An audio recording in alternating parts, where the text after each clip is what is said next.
Assalamualaikum warahmatullahi wabarakatuh.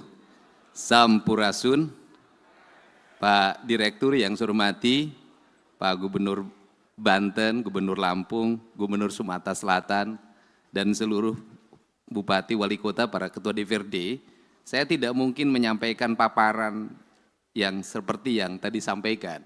Tetapi saya ingin ngomong yang hal-hal yang realistis, yang itu akan menjadi harmonisasi dalam efektivitas pemerintahan agar tetap capai tujuan. Pemberantasan korupsi itu kan intinya bahwa negara harus memiliki kecukupan fiskal agar tujuan-tujuan pembangunan tercapai. Satu, layanan pendidikan harus meningkat. Dua, layanan kesehatan harus meningkat. Tiga, layanan infrastruktur harus meningkat. Yang keempat, layanan publik lainnya harus meningkat termasuk layanan investasi. Saya selalu menyampaikan korupsi itu ada dua, saya bilang. Ada korupsi struktural yang melanggar pasal, diancam dengan pidana, didakwa dan dituntut. Karena itu merugikan negara. Tetapi juga ada korupsi kultural. Artinya sesuatu yang dianggap legal tetapi sesungguhnya merugikan negara. Mana itu letaknya? Letaknya adalah negeri ini masih kuat inefisiensi. Inefisiensi bukan hanya yang dicontohkan oleh Pak Presiden, kita melakukan pembenahan terhadap seluruh struktur anggaran. Tetapi realitasnya pertama adalah bahwa efektivitas pembangunan akan berjalan apabila ada kesetaraan. Di mana letak kesetaraannya? Pertama, kita realistis saja. Hubungan percepatan pengelolaan anggaran yang diajukan oleh pemerintah daerah kepada DPR. Di mana problemnya? Problemnya adalah bahwa di DPR sendiri itu ada problem anggaran. Jujur, kita nggak usah lagi ngomong bahwa ini kita sudah cukup, ini tidak cukup, tidak. Setiap orang pasti ingin ada peningkatan kesejahteraan. Ini contoh yang harus segera dikoreksi. Anggota DPRD mengikuti perjalanan dinas keluar kota, keluar provinsi, tujuannya selain kunjungan kan ada benefit yang bisa dibawa pulang. Kita kalau jujur begitu. Hari ini benefit itu tipis, tapi tipis pun harus dijalankan. Inefisiensinya di mana, Pak Direktur? Yang harus ini segera dikerjakan dengan pemerintah adalah satu anggota DPR berangkat yang mendampinginya 7 orang. Sudah habis 7 tiket pesawat, 7 tiket kereta api, 7 kamar hotel. Dapatnya 500.000. Take home pay-nya itu. Bagaimana ini? DPR itu beranggapan kok kita tidak setara dengan DPR RI misalnya. Provinsi Kabupaten. DPR RI itu jelas. Nah sehingga di DPR RI ketika menjadi anggota DPR nggak usah lagi berpikir fokir, saya ngalamin. Nggak usah lagi berpikir aspirasi, ngalamin. Karena dari aspek yang kita terima tiap bulan saja sudah cukup. Nah, anggota DPRD provinsi dan kabupaten biaya politiknya sama dengan DPR RI. Tetapi ketika masuk itu kedudukan keuangannya menjadi jauh berbeda. Karena jauh berbeda, nyarinya itu harus dari perjalanan dinas. Tapi inefisiensi sehingga anggaran DPRD provinsi itu gede banget, tapi masuk ke kantong DPRD-nya kecil banget. Itu kan cerita klasiknya begini. Untuk itu, forum ini saya minta ke Pak Direktur Pencegahan di KPK segera dirumuskan agar kedudukan keuangan ini menjadi setara. Untuk apa? Maka akan ada penurunan anggaran DPR. Sudah turun anggarannya, take home pay-nya menjadi besar. Sehingga uangnya ini akan bermanfaat untuk percepatan pembangunan. Dibanding seperti sekarang, jadi bolak-balik cerita bahwa tidak boleh meminta fokir dalam bentuk arah yang bersifat kepentingan individual. Iya, di forum KPK, di pembahasan tetap ada. Nah, kan dilemanya adalah, kita jujur aja, dilema kepala daerah, diikutin nanti ikut celaka, nggak diikutin regulasi pemerintah macet. Kan ini harus diomongin terbuka, nggak boleh lagi kita pura-pura tidak butuh tapi butuh. Jangan pura-pura di depan orang lain baik banget, di belakang itu diajak ke belakang. Ini hal yang harus. Untuk itu saya meminta bantuan jajaran pimpinan KPK agar kedudukan keuangan DPRD itu sudahlah, daripada tikumpenya diputerin dulu, nyewa hotel, nyewa pesawat, langsung saja honor-honor diberikan berdasarkan rapat-rapat di DPR. Dari mulai rapat komisi, rapat badan musyawarah, rapat badan anggaran, rapat paripurna 1, 2, 3-nya, itu semua. Kalau sudah seperti ini, anggota DPRD setiap hari akan di kantor. Karena kalau tidak ke kantor, tidak dapat tikumpai. Selesai, Pak. Setelah itu ekonominya berputar lokal di daerah itu, tidak lari keluar. Ini kan kasihan daerah-daerah yang dapetinnya dari PBB, parkir, pajak restoran. Yang kecil-kecil dikumpulin, habis itu uang restoran yang dipungut dari restoran kecil dipakai makan di restoran berbintang di kota besar. Ini harus segera dibenahin kalau negeri ini ingin baik. Nah, kelemahan dari DPRD, provinsi dan kabupaten tidak bisa membuat aturan sendiri. Karena seluruh aturannya dibuat oleh kementerian. Beda dengan DPR RI, bisa ngundang kementerian, langsung aturannya bisa direvisi. Itu bedanya. Modalnya sama, kedudukannya berbeda. Ini pertama. Yang kedua, di internal birokrasi ada inefisiensi birokrat. Apa itu? Jumlah pejabatnya banyak. Jumlah orang yang memiliki golongan 4B, 4C, 4D-nya itu banyak. Di provinsi, orang yang sudah punya jabatan itu nggak bisa kayak di kepolisian langsung menjadi perwira diparkirkan. Dia akan gugat ke PT UN, harus punya jabatan. Karena dia harus punya jabatan, walaupun merit system, itu kan administrasi merit system itu. Bekerja itu kan bukan pada wilayah angka, pada wilayah eksekusi. Nah, akhirnya di hampir semua pemerintah daerah itu memiliki struktur jabatan yang sangat banyak, memiliki jumlah penjabat yang sangat gemuk, kemudian juga sistem pengelolaan birokrasinya, tunjangan terhadap pegawainya adalah tunjangan kinerja. Ini inefisiensi keuangan yang sangat luar biasa. Itu terambil dana untuk pembangunan, untuk itu sangat besar, hampir 60%. Dan yang paling utama adalah hari ini kita harus tahu semua orang bahagia lewat apa? Laporan administratif yang bersifat digital. Akhirnya tukin-tukin itu hanya ditukerin dengan foto, dengan video. Tukin dengan foto dan video yang tidak berbasis praktis dan kebutuhan publik itu memiliki dampak yang luas terhadap rendahnya layanan birokrasi. Nah, kalau bicara rendahnya layanan birokrasi, apa sih yang dituntut oleh masyarakat terhadap pejabat publik? Ceritanya itu tidak panjang mereka itu. Satu, mereka pasti bercerita pengen punya jalan yang baik. Dua, pasti pengen punya cerita, punya layanan kesehatan yang memadai. Semakin dipilih oleh rakyat, maka rakyat ingin selalu free. Free puskesmas, free rumah sakit, kemudian free sekolah, semua free. Seluruh free ini juga mohon maaf tidak berbanding terbalik dengan perilaku publik.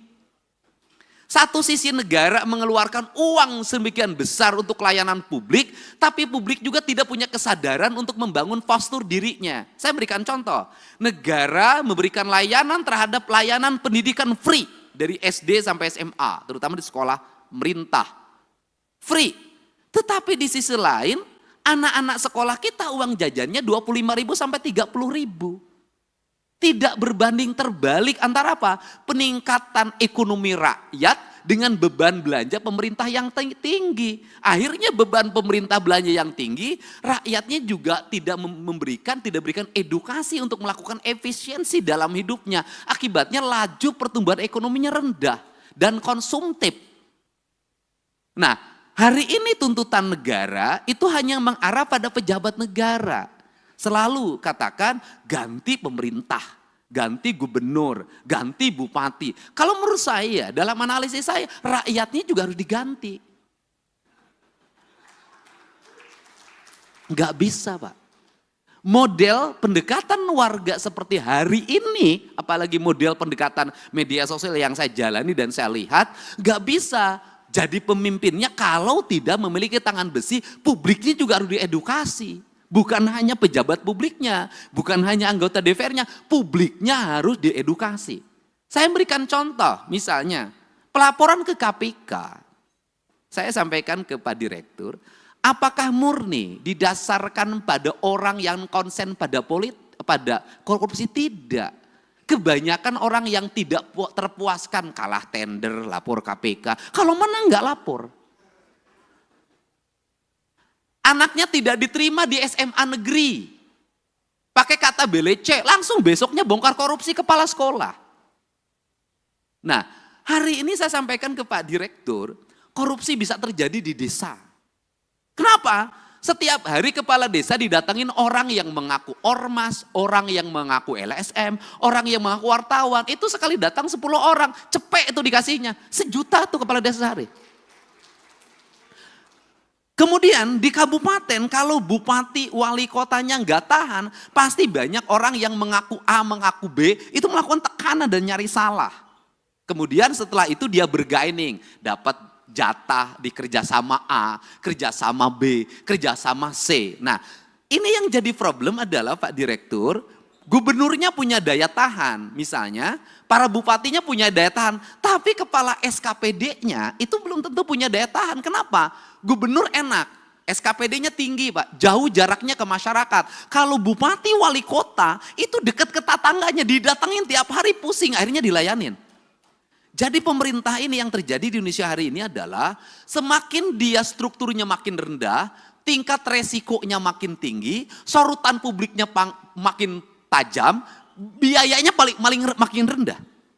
Sehingga ini problem yang harus segera dibenahi. Untuk itu, terakhir, apa sih sebenarnya solusi dari ini semua untuk membalik branding publik kemudian agar terarah? Tidak ada jalan lain bagi pemerintah untuk memanfaatkan platform media sosial secara terbuka. Kalau saya nantang-nantangan aja, sudah saja APBD kita di YouTube kan, di TikTok kan, di IG kan, sampaikan detail itu anggaran secara terbuka, kasih gelondongannya, mereka suruh baca sendiri, karena dengan itulah sesungguhnya brand atau trust kepercayaan akan tumbuh. Karena orang Indonesia itu punya tradisi, semakin diceritakan, semakin dijelaskan, maka dia semakin tidak peduli, semakin ditutupi, semakin penasaran. Dan orang Indonesia itu seneng penasaran. Semakin ditutupi, itu semakin penasaran, semakin diintip. Jadi kalau pintunya dibuka nggak berani masuk orang Indonesia. Tapi kalau pintunya dibuka dikit orang Indonesia tuh seneng masuk karena ini penasarannya. Jadi itu, cuman yang terakhir dibalik itu semua juga bahwa seluruh keterbukaan harus diimbangi juga dengan tingkat kesejahteraan aparatur dengan baik di luar ASN. Justru menurut saya yang berat dihadapi itu adalah para politisi. Standarisasinya tidak ada, tuntutan publiknya kuat, resikonya tinggi. ASN itu ada standarnya, politisi itu nggak ada standarnya. Ini problem. Politisi itu nggak bisa membedakan mana gaji, mana operasional. Kenapa? Karena gaji dan tunjangannya adalah operasional. Itu problem. Nah, itu bagaimana solusinya Pak Direktur? Solusinya begini saja menurut saya. Daripada operasional digabungkan, dianggap sebagai tunjangan bagi para pejabat negara, lebih baik dikasih float.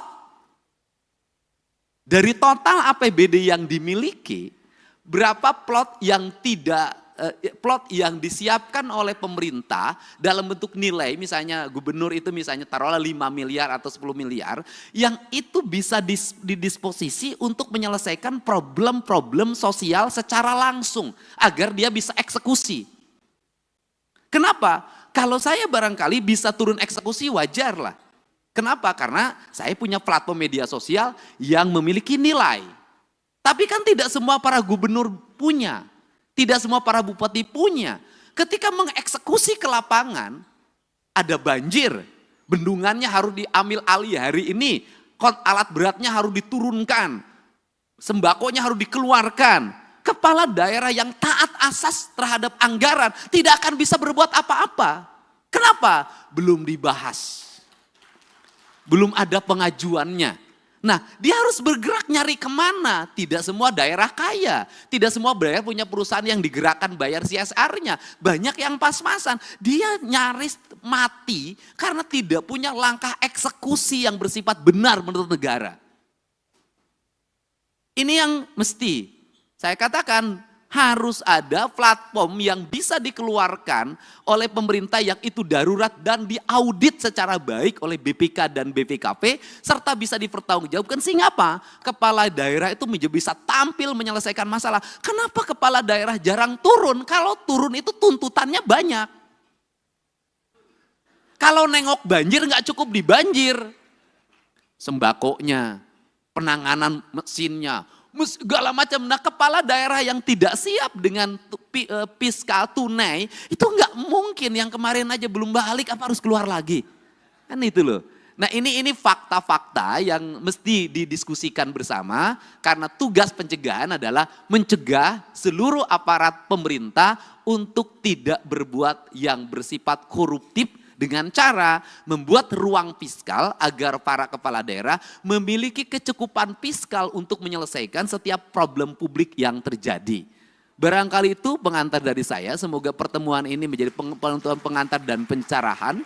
Dan kita menginginkan tidak ada satupun orang yang menjadi pejabat negara ingin dipanggil oleh direktur penyidikan. Tidak ada. Semuanya ingin diundang oleh direktur pencegahan. Enaknya direktur pencegahan tuh bisa senyum-senyum, bisa pegang-pegang, bisa peluk-peluk. Kalau Pak Ujang direktur penyidikan nggak akan sebaik ini. Gitu loh. Untuk itu saya ucapkan terima kasih, saya mohon maaf yang sebesar-besarnya. Mudah-mudahan platform media sosial kita sekali lagi bisa dimanfaatkan untuk menampilkan seluruh anggaran publik kita secara baik dan rakyat bisa mengakses dan membacanya detail anggaran itu. Itulah cara transparansi. Dan yang kedua adalah seluruh belanja harus terarah bagi kepentingan belanja publik. Dan yang ketiga adalah sudah semestinya kita membicarakan bahwa aparatur harus efektif dalam melakukan pengelolaan keuangan, jumlah pegawai juga harus efektif. Dan yang terakhir Pak Direktur, hari ini tuntutan kita di daerah tuh ada yang mempusingkan, jumlah guru yang pensiun banyak, tidak semuanya masuk P3K. Pemerintah harus menyekolahkan anaknya, kalau saya dinargetkan sampai SMA, tapi pemerintah hari ini bingung, ngangkat P3K tidak bisa, ngangkat honorer tidak bisa. Sedangkan jumlah muridnya semakin banyak dan tidak bisa semuanya punya sekolah, negara menyiapkan. Itu juga problem, itu juga problem. Untuk itu saya ucapkan terima kasih. Wallahu muwaffiq ila aqwamit thoriq. Assalamualaikum warahmatullahi wabarakatuh. Sampurasun. Waalaikumsalam warahmatullahi wabarakatuh. Terima kasih. Berikan aplaus kembali untuk Pak Gubernur.